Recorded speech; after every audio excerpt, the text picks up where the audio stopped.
Nah, kemudian yang selanjutnya, bagaimana tata cara sholat di pesawat, kereta api, dan kapal laut? Ya, kenapa saya mencontohkan pesawat, kereta api, dan kapal laut? Karena ini tidak bisa diberhentikan ya. Saya berhenti dulu ya, saya mau sholat gitu. Nggak mungkin ya.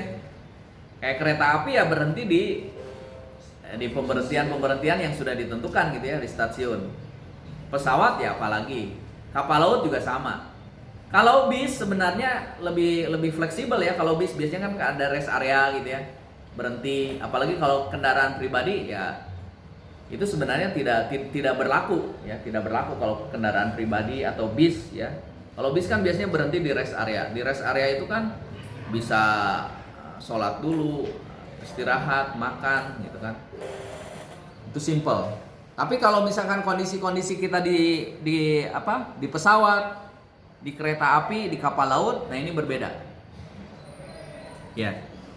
Yang pertama intinya adalah selama masih bisa memungkinkan sholat secara sempurna, berarti kan berdiri, bisa ruku, bisa sujud, menghadap kiblat. Ini diusahakan ini dulu yang pertama.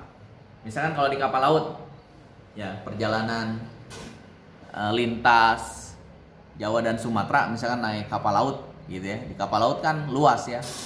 Di situ ada musolanya, gitu. Artinya kan memungkinkan kita ya sholatnya sebagaimana sholat secara sempurna ya, secara normal, berdiri, menghadap kiblat, ya bahkan bisa berjamaah gitu ya. Itu kalau sholat di kapal laut. Tapi berbeda kalau misalkan sholat di pesawat atau di kereta. Kecuali kalau keretanya di booking satu gerbong, nah itu beda lagi ya. Kayak kalau misalkan acara dulu kalau yang bahasa itu yang program bahasa ke Malang gitu kan, itu kan SMP itu dia membooking 3 gerbong. Nah, itu memungkinkan sholat berjamaah di gerbong karena kan oleh kita semua satu gerbong itu. Tapi kalau kita secara sendiri ya nggak mungkin gitu ya. Nah yang kedua,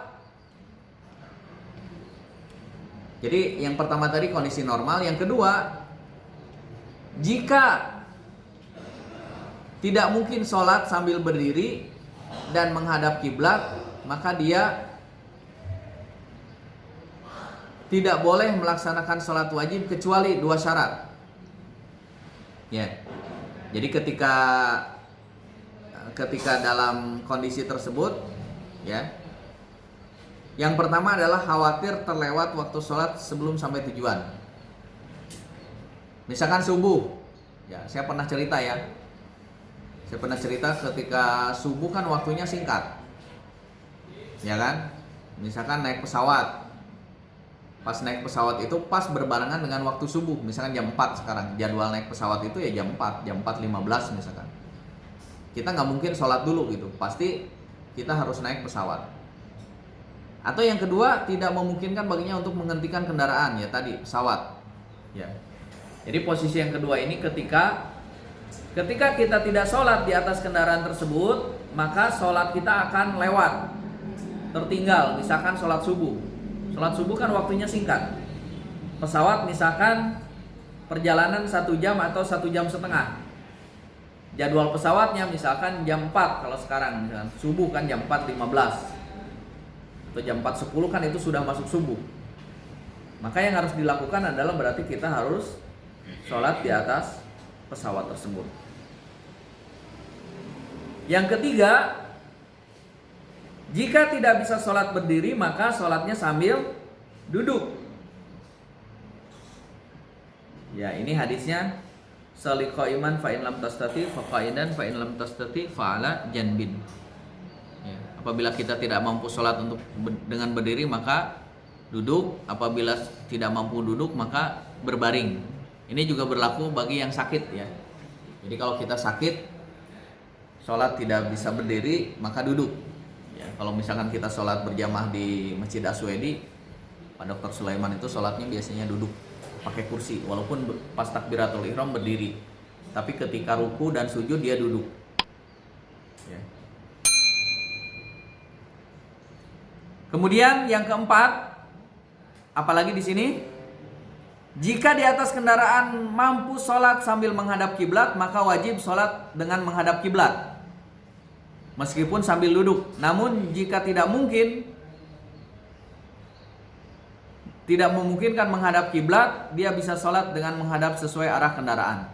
Pesawat misalkan, kursi gini, ternyata kita menghadapnya kiblatnya ke arah, kan nggak mungkin kita sholatnya begini gitu ya. Gitu. Kalau agak miring sedikit mungkin bisa gitu ya. Kalau miring sedikit ke sini gitu, ke kanan atau miring sedikit ke kiri, bisa kita sholat di atas pesawat tersebut. Tapi kalau misalkan kiblatnya berlawanan arah, nggak mungkin kan kita sholatnya begini gitu ya. Nggak mungkin. Jadi itu dipersilahkan. La yukallifullaha nafsan illa wus'aha. Jadi ini 4 kondisi yang menjadi alasan kenapa kita dibolehkan sholat di atas kendaraan. Ya, 4 kondisi ini. Yang pertama, kalau misalkan memungkinkan berarti sholat secara sempurna, itu bisa dilakukan misalkan di kapal laut.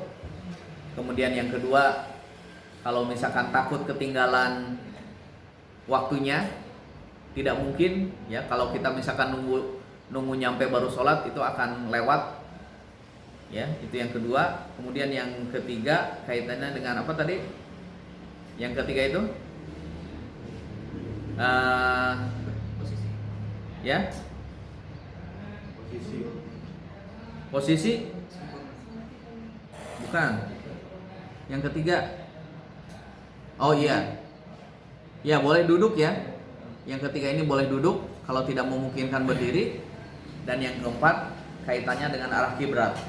Kalau misalkan pas posisi yang mengarah kiblat, berarti alhamdulillah. Kalaupun enggak, ya berarti ya posisi menghadap kendaraan tersebut, walaupun itu bukan arah kiblat. Artinya itu dalam keadaan pengecualian. Ya.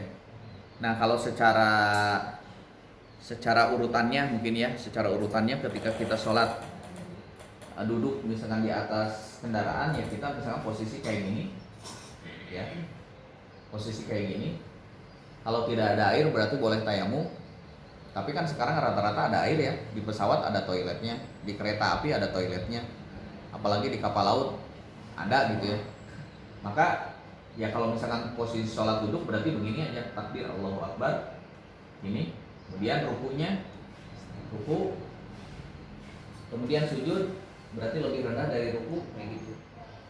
Kemudian bangkit lagi, sholat lagi berdiri ya, dalam posisi seakan-akan kita berdiri kayak gini, duduk lagi. Misalnya rakaat kedua sama tahiyat, berarti kan kaki kita ya tetap begini, nggak bisa misalkan kita naik dulu gitu kan. Iya kan, nggak mungkin ya, posisi dalam posisi duduk gitu sampai misalkan sholat subuh tadi kan 2 rakaat, assalamualaikum.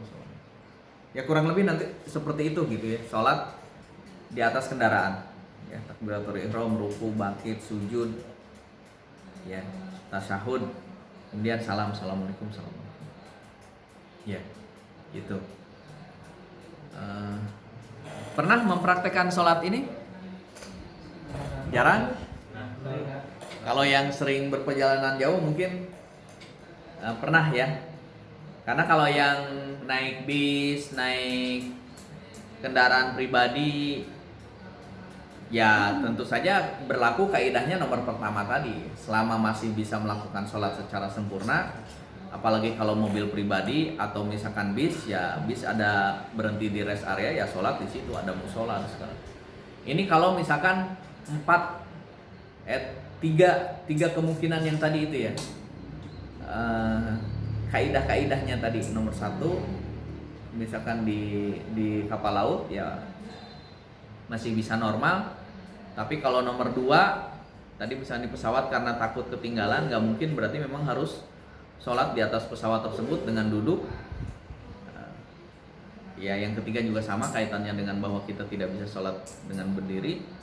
Kemudian yang keempat yang kaitannya dengan kiblat. Ya. Ini saya kira untuk materi kita di pertemuan ke-7 ya. Dan insya Allah pertemuan selanjutnya atau pertemuan ke-8 insya Allah kita akan UTS ya. Dan saya ingatkan lagi, kita akan nyoba nanti sebagaimana yang saya sampaikan di pekan kemarin ya, disiapkan ya, misalkan menulis surat Al-Fatihah, siapkan ya, menulis doa tasyahud awal misalkan ya, membaca menulis surat-surat pendek, misalnya surat Al-Ikhlas, surat An-Nas gitu ya. Itu nanti di latihan dari sekarang.